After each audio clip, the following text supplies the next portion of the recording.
Maayong adlaw sa inyo tanan. Binabati ko po ang ating mga newly promoted teachers at school heads.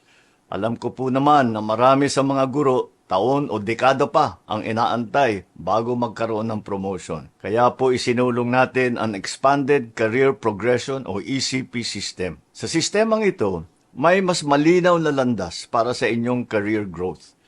Congratulations po dahil dumating na ang araw na iniintay ninyo. Walang katumbas ang sakripisyo ng guro. Nakita ko ito sa aming tahanan kaya malapit kayo sa puso ko. Hindi naman tayo papayag na ang sakripisyo ninyo ay hindi masuklian ng pagkilala at suporta sa inyong propesyon. Kaya nabanggit ko nung SONA na walang public school teacher ang magre-retire na Teacher 1. Gumagawa rin tayo ng mga hakbang para makatulong sa ating mga guro tulad ng dagdag na teaching positions, administrative officers, at project development officers upang mabawasan ang inyong paperwork.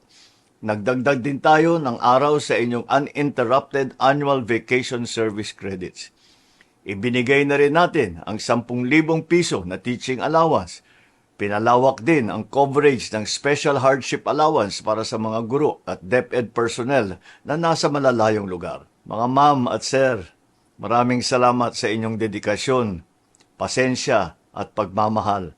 Salamat hindi lamang sa pagtuturo ng kaalaman sa ating kabataan, kundi pati na rin ng mga magandang asal at pagmamahal sa bayan. Katuwang ninyo ang gobyerno tungo sa mas maginhawang buhay, hindi namin kayo pababayaan.